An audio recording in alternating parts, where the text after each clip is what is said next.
कभी आपके साथ ऐसा हुआ है जेब में सिर्फ 500 रुपए हो, घर का रेंट देना बाकी है, राशन नहीं है घर पे, खाने के लिए कुछ नहीं है, भूख लगी है, समझ नहीं आ रहा क्या करें? कभी आपके साथ ऐसा हुआ है? भगवान ना करे कभी किसी के साथ ऐसा हो। मैं आपको आज एक स्टोरी सुनाने वाली हूँ जो एक लेडीज की स्टोरी है। सो गाइज, मैं हूँ रुचा एंड मेरे इस चैनल पे आपको finance and money related hacks videos देखने को मिलते हैं। एंड अगर आप इस चैनल पे पहली बार आए देन सब्सक्राइब जरूर कीजिएगा। सो चलिए हम अपने वीडियो में आगे बढ़ते हैं।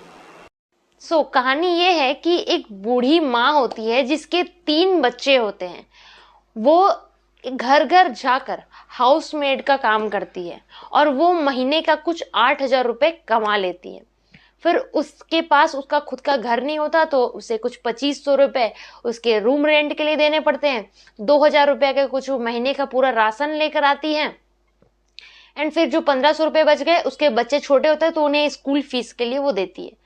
तो इस तरीके से करते करते वो स्ट्रगल कर करके कभी कभी उसके साथ ये सिचुएशन आ जाती है, उसके पास खाने का कुछ बचता नहीं है, लेकिन वो अपने बच्चों को भूखा पेट नहीं सुलाती, उन्हें वो खिलाकर सुलाती है।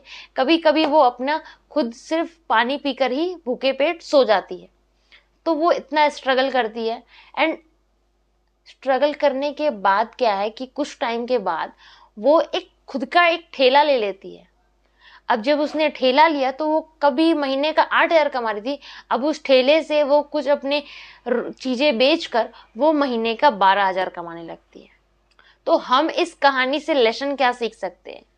वो भी तो एक लेडीज थी जो कि बच्चों, उसके 3 बच्चे थे जिन्हें उन्हें पाल कर पोस कर पढ़ा लिखा कर बड़ा करना था।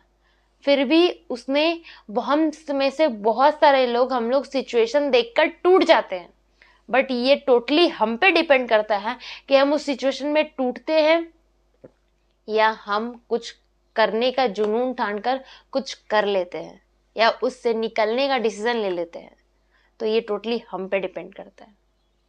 तो देखिए, बात यहाँ पे ये है कि पैसे हम मानते हैं कि हमें स्टार्टिंग में थोड़े कम मिलते हैं जरूर, बट एक और लेसन मैं आपको इससे बता सकती हूँ कि स्टार्टिंग में हम जब चीजें ये सोचकर ठुकरा देते हैं ना कि ये इतने पैसे से हमारा क्या होगा, वो आपका एक बेसिक है, उससे आप स्टार्ट कीजिए, फिर आगे चल के आपको इम्प्रूवमेंट्स देखने को मिलेगी। एंड ये टोटली, मैं फिर से कह रही हूँ, टोटली आप पे डिपेंड करता है कि आप किसी सिचुएशन को कैसे हैंडल करते हैं, किस तरीके से आप उस सिचुएशन को देखते हैं। अगर आप चाहे, अगर आप एक वुमेन है, अगर आप एक लेडीज है, तो आप क्या कर सकती है, आप इस सिचुएशन में आप कुकिंग कर सकती हैं, ठीक है, आप सिलाई कर सकती है, आप बहुत तरीके का और भी बहुत सारी चीजें होती है जो घर बैठे भी आप कर सकती हैं। तो आपको जस्ट आइडेंटिफाई करने की जरूरत है। अगर आप, यहाँ मेल फीमेल की बात मैं नहीं आइडेंटिफाई कर रही, आप जो मेल भी कर सकते हैं, फीमेल भी कर सकती है। आप घर बैठे कुछ बच्चों को ट्यूशन पढ़ाना स्टार्ट कर सकते हैं। तो आपको चीजों को लेकर देखने का नजरिया चेंज करना पड़ेगा। सो गाइज, मैं इस चैनल पे ऐसे और finance related, money related hacks videos आप लोगों के लिए लेकर आती रहूंगी। आपको भी ये वीडियो कैसा लगा? अगर अच्छा लगा देन अपना प्यार देने के लिए इसे लाइक जरूर कीजिएगा। एंड चैनल पर अगर पहली बार आए हैं, मुझसे जुड़े रहने के लिए सब्सक्राइब जरूर कीजिएगा। सो हम मिलेंगे एक नए फाइनेंस वीडियो के साथ, तब तक के लिए जय हिंद।